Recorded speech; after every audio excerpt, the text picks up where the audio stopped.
ശാന്തി. ഇന്ന് ഞാൻ നിങ്ങൾക്ക് പറഞ്ഞു തരാൻ പോകുന്നത് ജീവിതത്തിൽ വളരെയേറെ വിലപ്പെട്ടതായിരിക്കുന്ന, ജീവിതത്തിൽ മാറ്റം കൊണ്ടുവരണമെന്നും മുന്നോട്ട് പോകണമെന്നും ആഗ്രഹിക്കുന്നവർക്ക് വേണ്ടി, എൻ്റെ ജീവിതത്തിൽ എന്തെങ്കിലും നേടിക്കൊണ്ടൊരു മാറ്റം എനിക്ക് കൊണ്ടുവന്നേ തീരൂ എന്ന് ആഗ്രഹിക്കുന്നവർക്ക് വേണ്ടിയാണ് ഇന്ന് ഞാൻ നിങ്ങൾക്ക് പറഞ്ഞു തരാൻ ആഗ്രഹിക്കുന്നത്. ഇത് ഞാൻ പഠിച്ചത് മറ്റൊരാളുടെ ക്ലാസ് കേട്ടിട്ടാണ്. പക്ഷേ ആ ക്ലാസ് കേട്ട് പഠിച്ച കാര്യം ഞാൻ എൻ്റെ ജീവിതത്തിൽ തുലനം ചെയ്ത് നോക്കിയപ്പോൾ അതിനൊരുപാട് similarity, yes this is the true എന്ന് എനിക്ക് എൻ്റെ ലൈഫിനെ ആധാരമാക്കി വിശകലനം ചെയ്ത് പഠിച്ചപ്പോൾ എനിക്ക് തോന്നി. അതുകൊണ്ട് ഇത് എൻ്റെ തന്നെയാണ് എന്നുള്ള എക്സ്പീരിയൻസ് ഞാൻ പലതിലും അവരവരുടെ എക്സ്പീരിയൻസ് പറഞ്ഞ കാര്യങ്ങൾ അതിനനുകൂലമായിരിക്കുന്ന അതേപോലെ തന്നെ സിമിലർ ആയിരിക്കുന്ന എക്സ്പീരിയൻസ് എൻ്റെ ലൈഫിലും. അതുകൊണ്ട് ഞാൻ ഇന്ന് എൻ്റെ ജീവിതത്തിൻ്റെ അനുഭവങ്ങളുടെ ആധാരത്തിലൂടെ ഈ തത്വത്തെ ഒരു കൊച്ചു എക്സാമ്പിൾ അടക്കം നിങ്ങൾക്ക് പറഞ്ഞു തരാൻ വേണ്ടി ആഗ്രഹിക്കുകയാണ്. ഒരിക്കൽ ഒരു തടാകത്തിൻ്റെ അടിയിൽ ഒരുപാട് ജീവികൾ ജീവിക്കുന്നുണ്ടായിരുന്നു. പല ചെടികളും തടാകത്തിൻ്റെ അടിയിലുള്ളതായിരിക്കുന്ന മണ്ണിൽ മുളച്ച് മണ്ണിൽ വളർന്ന് അതങ്ങനെ വെള്ളത്തിൻ്റെ മേലെ ഇലകൾ വിരിച്ചുകൊണ്ട് ആമ്പലുണ്ട്, പിന്നെ സ്റ്റാർ ആമ്പലുണ്ട്, അങ്ങനെ പല രീതിയിലുള്ള ചെടികളും ആ ജലത്തിൽ വളരുന്നതായിട്ടുള്ള ചെടികളും ആ കുളത്തിൽ നിറച്ചുണ്ടായിരുന്നു. പല വെറൈറ്റി ആയിരിക്കുന്ന ജീവികൾ ആ ഒരു ജലാശയത്തെ അവരുടെ ആധാരമാക്കി ജീവിക്കുന്നുണ്ടായി. ആ തടാകത്തിൻ്റെ ഏറ്റവും അടിയിലായിട്ട് ഒരു പ്രാണികളുടെ ഒരു കൊച്ചു ഗ്രാമം സന്തോഷമായിട്ട് ജീവിക്കുന്നുണ്ടായിരുന്നു. പക്ഷെ ആ പ്രാണികളുടെ ഗ്രാമത്തിലെ ചില പ്രാണികൾ ചില ദിവസങ്ങളിൽ ആ നിലത്ത് നിന്ന് വെള്ളത്തിൻ്റെ മേലേക്ക് പോകുന്നതായിരിക്കുന്ന ആ ചെടികൾ പിടിച്ചങ്ങനെ മേലെ മേലെ കയറിപ്പോകുന്നവർ കാണാറുണ്ട്. പക്ഷെ കയറിപ്പോകുന്നതായിരിക്കുന്ന പ്രാണികളൊന്നും തന്നെ തിരിച്ച് താഴേക്ക് വരുന്നുമില്ല. അങ്ങനെ ഇടയ്ക്കിടയ്ക്ക് ഓരോരുത്തർ കയറിപ്പോവും, പിന്നെ കാണില്ല. അപ്പോൾ ആ ഗ്രാമത്തിൽ അതൊരു ചർച്ചാ വിഷയമായി. നമ്മുടെ ഈ പ്രാണികളുടെ ഗ്രാമത്തിൽ നിന്ന് ചിലരൊക്കെ തന്നെ ഇങ്ങനെ ചെടി പിടിച്ച് മേലെ പോവും, പിന്നെ താഴേക്ക് വരില്ല, അവർക്ക് എന്താണാവോ സംഭവിക്കുന്നത് എന്ന്. അപ്പോൾ ആ ഗ്രാമത്തിൻ്റെ തലവനായിരിക്കുന്ന ആ ഒരു കീടം പറയുകയാണ്, തീർച്ചയായിട്ടും ഞാൻ മേലെ പോയിട്ടൊന്ന് നോക്കാം, മേലെ പോയി നോക്കിയിട്ട് എന്ത് സംഭവിക്കുകയാണെങ്കിലും താഴെ വന്ന് നിങ്ങൾക്കതിൻ്റെ മെസ്സേജ് തന്നിരിക്കും എന്ന് പ്രോമിസ് ചെയ്യുകയാണ്. അങ്ങനെ പതുക്കെ ആ ചെടി പിടിച്ച് ആ ഒരു പ്രാണി മേലെ വന്ന് നേരെ ഒരു ആമ്പലിൻ്റെ ഇലയുടെ മുകളിലിരുന്നു. ഇങ്ങനെ കാത്തിരിക്കുകയാണ്. കുറച്ചു നേരം കാത്തിരുന്നപ്പോൾ ആ സൂര്യപ്രകാശത്തിൽ അതിൻ്റെ ദേഹമൊക്കെ ഉണങ്ങാൻ തുടങ്ങി. പിന്നെ കാറ്റിങ്ങനെ വീശുമ്പോൾ ആ ഇലകളിങ്ങനെ ഇളകുന്നതിൻ്റെ ഒപ്പം ശരീരത്തിൽ എന്തോ ഒന്നിങ്ങനെ ഇളകുന്നതായിട്ട് ഫീൽ ചെയ്തു. ആ ഇളകുന്ന ഭാഗം ഇങ്ങനെ ചിറകടിക്കുന്ന പോലെ തോന്നി. അതൊന്ന് പൊന്തിച്ചു താഴ്ത്തി നോക്കിയപ്പോൾ ഭയങ്കര സുഖം. അത് പിന്നെ ഒന്നും കൂടെ പൊന്തിച്ചു താഴ്ത്തി. ഒരു ഉച്ച കഴിഞ്ഞു വൈകുന്നേരം ആകുമ്പോഴത്തേക്കും അതിന് ശരിക്കും വളരെ സന്തോഷം തോന്നിപ്പോയി. അതിങ്ങനെ കാറ്റിൻ്റെ ഒപ്പം ഇങ്ങനെ പൊന്താൻ നോക്കുമ്പോൾ അത് പൊന്തി വരുന്നു. അങ്ങനെ അത് പറന്നു നോക്കുമ്പോൾ ശരിക്കും അതൊരു ആനത്തുമ്പിയായിട്ട് മാറി. ആ ആനത്തുമ്പി അങ്ങനെ പാറി നടക്കും, തിരിച്ച് താഴെ വന്ന് ആ താമരയുടെ ഇലയിലിരിക്കും, പിന്നെയും ഒന്ന് പറന്ന് പൊന്തി നോക്കി, പിന്നെയും താഴെ ഇല വന്നിരുന്നു, പിന്നെയും പൊന്തി നോക്കി, അങ്ങനെ പൊന്തിയും താണും അങ്ങനെ സുന്ദരമായിട്ട് ആനന്ദിച്ചു പോയി. ആഹാ, എന്ത് രസമാണ് ഈ പുറം ലോകത്തിൽ ഈ പറക്കലും ഈ സുഖിക്കലും, താഴെ തടാകം എന്തു ഭംഗി. അങ്ങനെ അങ്ങ് ആസ്വദിച്ചു പോയി. അങ്ങനെ ആസ്വദിച്ച് സമയം കടന്നു പോയത് അറിഞ്ഞില്ല. അവസാനം വൈകുന്നേരം സൂര്യൻ അസ്തമിക്കാൻ സമയമായി. ഇരുട്ട് വരുന്നപ്പോൾ ആ ആനത്തുമ്പി ഒരു താമരയുടെ ഇലയിൽ അതങ്ങനെ സ്വസ്ഥമായിട്ട് ഇരിപ്പുറപ്പിച്ചു. അത് കഴിഞ്ഞ് പിറ്റേ ദിവസം പ്രഭാതത്തിൽ വീണ്ടും സൂര്യൻ ഉദിച്ചു, കാറ്റടിച്ചു, ചിറകുകൾ ഇളകി. ആ തുമ്പി സന്തോഷമായിട്ട് പിന്നെയും പറന്നു. അങ്ങനെ പറന്ന് ഉച്ച കഴിഞ്ഞു വൈകുന്നേരം ആവാൻ സമയമായപ്പോൾ അതങ്ങനെ നേരെ തടാകത്തിലേക്ക് നോക്കുമ്പോഴാണ് കാണുന്നത്, ഓ, ഈ തടാകത്തിൻ്റെ താഴെത്തട്ടിൽ എൻ്റെ ഗ്രാമമുണ്ട്. അവിടെ എല്ലാവരോടും ഞാൻ തിരിച്ചു വരും എന്ന് പ്രോമിസ് ചെയ്തിട്ടാണ് വന്നത്. അതുകൊണ്ട് എനിക്ക് തിരിച്ചു പോകണം എന്ന് വിചാരിച്ച് ഈ തുമ്പി അങ്ങനെ വെള്ളത്തിലേക്ക് ഇറങ്ങാൻ നോക്കുമ്പോൾ വെള്ളത്തിൽ പൊങ്ങുമ്പോൾ അതിന് ശ്വാസം മുട്ടുന്നു, നനയുമ്പോൾ എന്തൊക്കെയോ ആവുന്നു, പൊന്തി വന്നു. പിന്നെയും ശ്രമിച്ചു, പക്ഷേ ഇറങ്ങാൻ പറ്റുന്നില്ല. അപ്പോൾ അതിനൊരു കാര്യം ബോധ്യമായി, ഇനി ഞാൻ ആ വെള്ളത്തിലേക്ക് ഇറങ്ങിപ്പോയിട്ട് ഇവിടെ നടന്ന കാര്യം എന്തെന്ന് എൻ്റെ ഗ്രൂപ്പിനോട് എനിക്ക് പറയാനാവില്ല. വെള്ളത്തിൽ ഇറങ്ങാൻ നോക്കിയാൽ മരിക്കുകയുള്ളൂ ഞാൻ, അല്ലാതെ എനിക്കൊരു മാറ്റം ഉണ്ടാവില്ല എന്ന്. അതിൽ നിന്ന് ആ ഡ്രാഗൺ ഫ്ലൈ മനസ്സിലാക്കി എന്ന് പറയുന്ന 4 കാര്യങ്ങൾ തീർച്ചയായിട്ടും നമ്മളൊക്കെ തന്നെ അങ്ങനെയാണ്. ജീവിതത്തിൽ മുന്നോട്ടുള്ള യാത്രയിൽ പോകുന്ന സമയത്ത് ലക്ഷ്യത്തെ മുന്നിൽ വെച്ചുകൊണ്ട് കുറേ ദൂരം യാത്ര ചെയ്ത ശേഷം പിന്നെ ഒരു ദിവസം മാറ്റത്തെ കാക്ഷിച്ചുകൊണ്ട് മുന്നോട്ട് പോകുന്നുവെങ്കിൽ, മാറ്റം നമ്മളിൽ വന്നുവെങ്കിൽ തിരിച്ച് ആ പഴയ ആളാവാൻ നിങ്ങളെ കൊണ്ട് സാധ്യമല്ല. അതുകൊണ്ട് മാറ്റം വേണമെങ്കിൽ വേണ്ട ഒന്നാമത്തെ കാര്യം ബേണിംഗ് ഡിസയർ എന്നതാണ്. എൻ്റെ ജീവിതത്തിൽ മേലെ നടക്കുന്നത് എന്തെന്ന് കണ്ടെത്തണമെന്നും അതിനെ എക്സ്പീരിയൻസ് ചെയ്യണമെന്നും ഈ ലോകത്തിൽ ഒരുപാട് മനുഷ്യന്മാർ ഈ ഭൂമിയിൽ ജീവിക്കുന്നുണ്ട്. ഞാൻ ഓർത്തു പോവും, ചന്ദ്രനിൽ കാലുവെച്ചതായിരിക്കുന്ന ശാസ്ത്രജ്ഞൻ പേടകത്തിൻ്റെ ജനലിലൂടെ താഴേക്ക് നോക്കിയപ്പോൾ, അഥവാ ഭൂമിയിലേക്ക് നോക്കിയപ്പോൾ കണ്ടു സ്പന്ദിക്കുന്ന ഒരു ചെറിയ ഗോളം, പാസ്പോർട്ട് സൈസ് ഫോട്ടോയുടെ വലുപ്പത്തിലുള്ള ഒരു ചെറിയ ഗോളം. ഇതെൻ്റെ വേർഡ്സ് അല്ല, അദ്ദേഹത്തിൻ്റെ വാക്കുകളാണ്. സ്പന്ദിക്കുന്ന ഒരു ചെറിയ ഗോളത്തെ കണ്ടു. ആ സമയത്ത് ഒരു നിമിഷം അതിനുള്ളിൽ നിന്ന് ചിന്തിച്ചു പോയി പോലും, ഇത്രയേ ഉള്ളൂ എൻ്റെ മാതൃഗ്രഹമായിരിക്കുന്ന ഭൂമി, ആ ഒരു ചെറിയ ഭൂമി. അപ്പോൾ ഈ പ്രപഞ്ചത്തിൽ ഇവിടെ നിന്ന് നോക്കുമ്പോൾ എനിക്ക് ഭൂമിനെ അങ്ങനെയാണ് കാണുന്നത്. അപ്പോൾ ഈ മുകളിൽ പ്രപഞ്ച സൃഷ്ടാവിന് ഈ പ്രപഞ്ചത്തെ മുഴുവൻ നോക്കുമ്പോൾ ഈ പ്രപഞ്ചം അതെല്ലാം വെറും പൊട്ടുകൾ പോലെ ഉണ്ടായിരിക്കുള്ളൂ അല്ലേ. അപ്പോൾ പിന്നെ ആ ഭൂമിയിൽ അഴിഞ്ഞു നടക്കുന്ന ഞാനോ അതൊരു ചെറിയ കീടം മാത്രമല്ലേ എന്നൊക്കെ അറിയാതെ ചിന്തിച്ചു പോയി പോലും ഈ വലിയ പ്രപഞ്ചത്തിൽ നമ്മുടെ സ്ഥാനം എവിടെ എന്നൊന്ന് ചിന്തിച്ചു പോയി എന്ന്. തീർച്ചയായിട്ടും ഈ വലിയ ലോകത്തിൻ്റെ ഉള്ളിൽ നമ്മളാകുന്ന മനുഷ്യന്മാർ ഈ ഗ്രാമങ്ങളിൽ ഇങ്ങനെ അഴിഞ്ഞു നടക്കുകയാണ്. ഒരുപാട് ആളുകൾ ജനിച്ചതറിയാതെ ഈ തടാകത്തിൽ തന്നെ അങ്ങ് മരിച്ചു തീരുന്നു.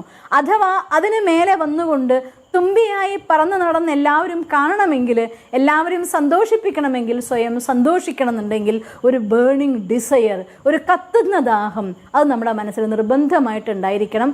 ഉള്ളിൻ്റെ ഉള്ളിൽ നിന്ന് ഈ മാറ്റം എനിക്ക് വേണം എന്നതായിരിക്കുന്ന അതിശക്തിയായിരിക്കുന്ന ദാഹമാണ് നിങ്ങളെ മുന്നോട്ട് കൊണ്ടുപോകാൻ വേണ്ടി നയിക്കുന്ന ഒന്നാമത്തെ ശക്തി. രണ്ടാമത്തെ ഘടകം ട്രാൻസ്ഫോർമേഷൻ.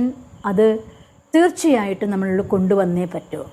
ഒരു മാറ്റം കൊണ്ടുവരുമ്പോൾ തീർച്ചയായിട്ടും ആ മാറ്റത്തിൻ്റെ സ്റ്റെപ്പ് ബൈ സ്റ്റെപ്പിൽ മുന്നോട്ട് പോകുമ്പോൾ കുറച്ച് നാൾ കഴിഞ്ഞ ശേഷം തിരിച്ചു പോയേക്കരുത്. എന്നുവെച്ചാൽ നിങ്ങൾ മാറ്റത്തിൻ്റെ പാതയിൽ മുന്നേറാൻ തുടങ്ങുമ്പോൾ ഒരുപാട് പേരുണ്ടാവും നിങ്ങളോട് പറയാൻ, നീ ഇപ്പോൾ ഒരുപാട് മാറി. ഞാൻ എൻ്റെ അനുഭവത്തിൽ പറയുകയാണ്. ഞാനൊരു ബ്രഹ്മകുമാരിയായി വന്ന ശേഷം ജീവിതത്തിൽ ജ്ഞാനയോഗത്തിലൂടെ, സ്പിരിച്വൽ സ്റ്റഡിയിലൂടെ, മെഡിറ്റേഷനിലൂടെ ജ്ഞാനവും യോഗയും പോസിറ്റിവിറ്റിയുമായിട്ട് മുന്നോട്ട് പോയ ശേഷം പണ്ടത്തെ കാലത്തേക്ക് തിരിച്ചു പോകുമ്പോൾ പല ആളുകളെയും, പഴയ ആളുകളെ, നമ്മുടെ ഗ്രൂപ്പിലുണ്ടായിരുന്നവരെ, എൻ്റെ ക്ലാസ്മേറ്റ്സിനെ, സ്റ്റുഡൻസിനെ പലരെയും ഞാൻ പല സന്ദർഭങ്ങളിലും മീറ്റ് ചെയ്യേണ്ടി വരുമ്പോൾ അവരൊക്കെ എന്നോട് പറയുന്നൊരു വാക്ക്, അദ്ദേഹത്തിൻ്റെ ക്ലാസ്സിന് പറഞ്ഞ വാക്ക്, എനിക്കത് വളരെ ഇഷ്ടമായിപ്പോയി. യെസ്, ദിസ് ഇസ് റിയൽ എന്ന് തോന്നിപ്പോയി. അതുകൊണ്ട് ഞാൻ പറയാം നിങ്ങളുടെ അടുത്ത്, നീ ഒരുപാട് മാറിപ്പോയി. ഒരുപാട് പേര് പറയാറുണ്ട് എന്നോട്, നീ ഒരുപാട് മാറിപ്പോയി. ഞാൻ ചിന്തിക്കും, ഞാൻ എന്താ മാറിപ്പോയത് മറ്റൊന്നുമില്ല, എനിക്ക് പറയേണ്ട വിശേഷങ്ങൾ മാറിപ്പോയി. എനിക്ക് സംസാരിക്കുമ്പോൾ, ഒരാളെന്നോട് സംസാരിക്കുമ്പോൾ അയാളോട് തിരിച്ച് ഞാൻ പറയുന്ന ഉത്തരങ്ങളുടെ മാറിപ്പോയി. ഇതെല്ലാം പിന്നെ ഞാൻ മറ്റുള്ളവർ പരസ്പരം സംസാരിക്കുന്ന കാര്യങ്ങൾ ഞാൻ ശ്രദ്ധിച്ചു നോക്കിയപ്പോഴാണ് മനസ്സിലായി, ഓ ഇതൊക്കെ ഇവർ സംസാരിക്കുന്നത്, അതുകൊണ്ടാണ് അവർക്ക് തോന്നുന്നത് ഞാനാകെ മാറിപ്പോയി എന്ന്. അപ്പോൾ എനിക്കൊരു കാര്യം ബോധ്യമായി, എൻ്റെ ഉള്ളിൽ ആ ഒരു പരിവർത്തനം വന്നു പോയിരിക്കുന്നു. ഇനി ഒരിക്കലും തിരിച്ച് ആ പഴയ ഷീബയായിക്കൊണ്ട്, ആ പഴയ കൂട്ടുകാരി ആയിക്കൊണ്ട്, അല്ലെങ്കിൽ പഴയ ഒരു നാട്ടുകാരി ആയിക്കൊണ്ട് പഴയതിലേക്ക് എത്താൻ എനിക്ക് പറ്റില്ലായിരിക്കാം. പക്ഷെ ഒരു കാര്യം ഞാൻ സ്വീകരിച്ചിരിക്കുന്നു, എൻ്റെ ട്രാൻസ്ഫോർമേഷൻ കൊണ്ട് എൻ്റെ നാട്ടുകാർക്കാണെങ്കിലും വീട്ടുകാർക്കാണെങ്കിലും കൂട്ടുകാർക്കാണെങ്കിലും ആർക്കും എന്ത് കൊടുക്കാൻ പറ്റുമോ അതൊക്കെ ഞാൻ കൊടുക്കും. പക്ഷേ എനിക്കൊരിക്കലും ആ പഴയതാവാനായിട്ട് സാധ്യമല്ല. ഒരു 99% ആളുകളും പലപ്പോഴും കുറച്ചു ദൂരം മുന്നോട്ട് പോയിട്ട് തിരിച്ചു വെച്ചടിക്കുന്നുവെങ്കിൽ, തിരിച്ച് ആ പഴയ സ്റ്റേജിലേക്ക് അവർ വന്നെത്തുന്നുവെങ്കിൽ ഈ ഒരു കാര്യം കേൾക്കുമ്പോൾ സഹിക്കാനാവില്ല, നീ ആകെ മാറിപ്പോയി. ഞാനൊന്നും മാറിയിട്ടില്ല, ഞാൻ ആ പഴയ ആൾ തന്നെ എന്ന് പറഞ്ഞുകൊണ്ട് ആ പഴയ സ്വഭാവത്തിനെ, പഴയ സംസ്കാരത്തിനെ വീണ്ടും നമ്മളുള്ളിൽ കൊണ്ടുവരാൻ നോക്കും. പലപ്പോഴും എനിക്ക് സങ്കടം തോന്നാറുണ്ട്. നമ്മുടെ നാട്ടിൽ മദ്യപിക്കുന്ന ആളുകൾ, പുകവലിക്കുന്ന ആളുകൾ ഏതെങ്കിലും ഒരു സത്സംഗത്തിൽ കമ്പനി കൊണ്ട്, നല്ല കൂട്ടുകെട്ട് കൊണ്ട്, അഥവാ എന്തെങ്കിലും ജീവിതത്തിലെ അനുഭവങ്ങൾ കൊണ്ട് ഇനി ഞാൻ വലിക്കില്ല എന്ന് പ്രതിജ്ഞ എടുക്കുന്നു, ഇനി ഞാൻ കുടിക്കില്ല എന്ന് പ്രതിജ്ഞ എടുക്കുന്നു. അവരുടെ ആ പഴയ കൂട്ടുകാരെ കാണുമ്പോൾ അങ്ങനെ പറയാവോ, ഇന്നൊരു ദിവസം കമ്പനിക്ക് വേണ്ടി എന്ന് പറഞ്ഞുകൊണ്ട് നിർബന്ധിച്ച് കുടിപ്പിക്കുന്നത് കാണാം. ഏറ്റവും വലിയ ശാപമാണ് നമ്മൾ അത്തരം ഫ്രണ്ട്സ് എന്ന് പറയുന്നത്. എന്തുകൊണ്ടാണെന്ന് വെച്ചാൽ ഇത് എല്ലാവർക്കും അറിയാം, ഇത്തരം സ്വഭാവങ്ങൾ നമ്മുടെ ജീവിതത്തെ നരകത്തിലേക്ക് തള്ളിവിടുകയുള്ളൂ എന്ന്. ഒരാൾ ഈ നരകത്തിൽ നിന്ന് കയറി പോകുന്നുവെങ്കിൽ അവർ രക്ഷപ്പെടട്ടെ എന്നല്ല, അവരെയും കൂടി എന്തായാലും എനിക്ക് നിന്നെ പോലെ നന്നാവാൻ പറ്റില്ല, അപ്പം നീ മേലെ പോവാതെ എല്ലാവർക്കും കൂടെ കാല് പിടിച്ച് താഴ്ത്തു നിർത്തുക എന്ന് പറയുന്നതായിരിക്കുന്ന അവസ്ഥ. അതുകൊണ്ട് ഞാൻ മാറിയിട്ടില്ല എന്നാക്കാൻ വേണ്ടിക്കൊണ്ട് ഞാനും നിങ്ങളുണ്ടായിരുന്ന അതേ കൂട്ടുകാരനാന്ന് പറയാൻ വേണ്ടി, അതേ കൂട്ടുകാരിയാന്ന് പറയാൻ വേണ്ടി, അതേ ആളെന്ന് പറയാൻ വേണ്ടി നിങ്ങളുടെ ആ പഴയ സ്വഭാവങ്ങളെ, സംസ്കാരങ്ങളെ ഒരിക്കലും ജീവിതത്തിലേക്ക് കൊണ്ടുവരരുത്. ഈ ട്രാൻസ്ഫോർമേഷൻ കൊണ്ട് ഉറപ്പിച്ച് മനസ്സിലാക്കണം, യെസ്, ഒരു മാറ്റം എനിക്ക് വന്നിട്ടുണ്ട് എങ്കിൽ എന്നെപ്പോലെ മറ്റുള്ളവരെ നല്ലവരാക്കാൻ വേണ്ടി അവരുടെ ലൈഫിൽ എന്തൊക്കെ കൊടുക്കാൻ പറ്റുമോ എൻ്റെ ബന്ധം ഉപയോഗിച്ച്, എൻ്റെ കണക്ഷൻ ഉപയോഗിച്ച്, എൻ്റെ ഫ്രണ്ടായിരുന്നത് കൊണ്ട്, എൻ്റെ വീട്ടുകാരായിരുന്നത് കൊണ്ട്, എൻ്റെ കൂട്ടുകാരായിരുന്നത് കൊണ്ട് എന്നിലൂടെ എന്തവർക്ക് കൊടുക്കാൻ പറ്റുമോ അത് ഞാൻ കൊടുക്കണം എന്ന വിചാരം അവിടെ നമുക്ക് തീർച്ചയായിട്ടും അവരകന്നതായി നമുക്ക് തോന്നില്ല. അതേസമയം നിങ്ങൾ അവരെപ്പോലെയായി മാറാൻ പോയി കഴിഞ്ഞാൽ ജീവിതം അവിടെ നിന്ന് പിന്നെ പിന്നോട്ടേക്കായിരിക്കും യാത്ര, മുന്നോട്ടേക്കായിരിക്കില്ല.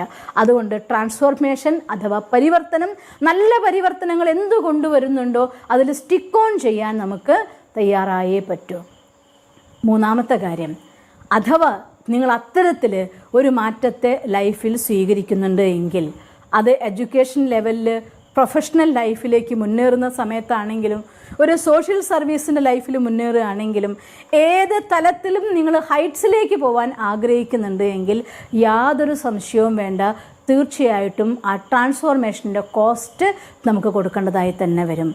നമ്മളുടെ അടുത്ത് ഇന്നലെ വരെ കംഫർട്ടായിരുന്ന ആളുകൾക്ക് ഇന്ന് അതുപോലെ കംഫർട്ട് ആയിക്കൊള്ളണമെന്നില്ല. ഇന്നലെ വരെ എൻ്റെ കമ്പനിയിൽ അവർ ഭയങ്കരമായി സന്തോഷിച്ചിരുന്നു, ഇന്ന് എൻ്റെ കമ്പനി അവർ സന്തോഷിച്ചൊള്ളണമെന്നില്ല. അത് കോസ്റ്റ് തന്നെയാണ്. തീർച്ചയായിട്ടും നമ്മളൊരു കാലത്ത് അവർക്കൊപ്പം ആനന്ദിച്ചിരുന്നു. അതുകൊണ്ട് ആ ഒരു കോസ്റ്റ് കൊടുത്തിട്ട് തന്നെ ഒരു ട്രാൻസ്ഫോർമേഷൻ നടക്കാൻ പറ്റുള്ളൂ. പക്ഷേ അവിടെ ഒറ്റയ്ക്കായി പോവാതിരിക്കാൻ വേണ്ടി, ഒരേ തൂവൽ പക്ഷികൾ ഒരുമിച്ച് പറക്കും എന്ന് ഇംഗ്ലീഷിലൊരു ചൊല്ല് പറയാറുണ്ട്. എന്ന് വെച്ചാൽ അർത്ഥം ഒരേ ലക്ഷ്യത്തിലേക്ക് പോകുന്ന, നിങ്ങളെപ്പോലെ തന്നെ ഹൈറ്റ്സിൽ മുന്നോട്ട് പോകാൻ ആഗ്രഹിക്കുന്ന ആ തലത്തിലുള്ളതായിരിക്കുന്ന ആളുകളുമായിട്ടുള്ള ഒരു കൂട്ടുകെട്ട്, അവരുമായിട്ടുള്ള കമ്മ്യൂണിക്കേഷൻ, ഏതെങ്കിലും രീതിയിൽ ആ ഒരു സംഘത്തിലേക്ക് നിങ്ങൾ എത്തിക്കേണ്ടത് ആവശ്യമാണ്. എന്നാലേ നമുക്ക് അവിടെയും സ്റ്റിക്ക് ഓൺ ചെയ്യാനായിട്ട് സാധിക്കൂ. അല്ലെങ്കിൽ ഒറ്റപ്പെട്ട ഫീലിംഗ് കൊണ്ടും നിങ്ങൾ തിരിച്ച് പോയേക്കാം. പിന്നെ നാലാമത്തെ കാര്യം, നിങ്ങൾ ആ ഒരു സംഘം മാത്രമല്ല, തീർച്ചയായിട്ടും ഒന്നിച്ച് പറക്കുന്ന, നിങ്ങളെപ്പോലെ പറക്കുന്നതായിട്ടുള്ള ആളുകളുടെ കൂടെ ജീവിക്കാനുള്ളതായിട്ടുള്ള പരിശ്രമം അതും നമ്മൾ ചെയ്തിരിക്കണം. നിങ്ങളെപ്പോലെ പറക്കുന്ന തുമ്പികളെ കണ്ടെത്തി കൂട്ടത്തിൽ പറഞ്ഞാൽ ആ കൂട്ടം നിങ്ങളെ പറക്കാൻ തന്നെ നിരന്തരം സഹായിച്ചുകൊണ്ടിരിക്കും. ഈ ലൈഫിൽ മുന്നോട്ട് പോയതായിട്ട് ഒരുപാട് ആളുകളുണ്ട്. അത് പറയുമ്പോൾ പലരും പറയും എൻ്റെ അടുത്ത്, ഞാൻ ഇങ്ങനെ ഒരു കുഗ്രാമത്തിലാണ് ജീവിക്കുന്നത്, എങ്ങനെ അത്തരം ആളുകളായിട്ടുള്ള കൂട്ടുകെട്ടുണ്ടാവും? ഞാൻ ഇങ്ങനെ ഒരു സന്ദർഭത്തിലാണ് ജീവിക്കുന്നത്, എങ്ങനെ എനിക്ക് അത്തരം ആളുകളായിട്ടുള്ള സംഘം ഉണ്ടാവും? രണ്ട് വിധത്തിൽ നമുക്ക് സംഘം ഉണ്ടാവും. ഒന്ന് ഡയറക്റ്റ് പേഴ്സൺ ടു പേഴ്സൺ സംഘം, മറ്റൊന്ന് അതിനേക്കാൾ കൂടുതൽ പ്രഭാവം ഉണ്ടാക്കുന്ന ഒന്നുണ്ട്. ഇന്ന് നെറ്റ്വർക്കിൻ്റെ സഹായത്തോടെ ഏതൊരു വലിയ ഐക്കണുമായിക്കൊണ്ട് അവരെ എക്സ്പീരിയൻസ് വായിച്ച്, അവരെഴുതിയ ബുക്ക് വായിച്ച്, അതല്ലെങ്കിൽ അവരുടെ അനുഭവങ്ങൾ ഷെയർ ചെയ്യുന്ന വീഡിയോ കണ്ട്, അവരുടെ കേസ് സ്റ്റഡീസ് കണ്ട് നമുക്ക് മാനസികമായിട്ട് ഒരു ലിങ്ക് ക്രിയേറ്റ് ചെയ്യാൻ കഴിയും. അത് നമ്മളെപ്പോഴും മുന്നോട്ട് പറക്കാനുള്ളതായിരിക്കുന്ന ശക്തിയാവും. ശരീരം കൊണ്ട് ഒന്നിച്ചില്ലെങ്കിലും മനസ്സുകൊണ്ട് അവരുമായിട്ട് ഒന്നിച്ചുകൊണ്ട് നിങ്ങൾ മുന്നോട്ട് പോകാൻ തുടങ്ങുമ്പോൾ ആ ഫീൽഡിൻ്റെ ഹൈറ്റ്സ് തന്നെത്താൻ നിങ്ങളെ തേടി വരാൻ തുടങ്ങും. ആ ഡ്രീം നിങ്ങളുടെ ലൈഫിലെ സത്യമായിട്ട് മാറും.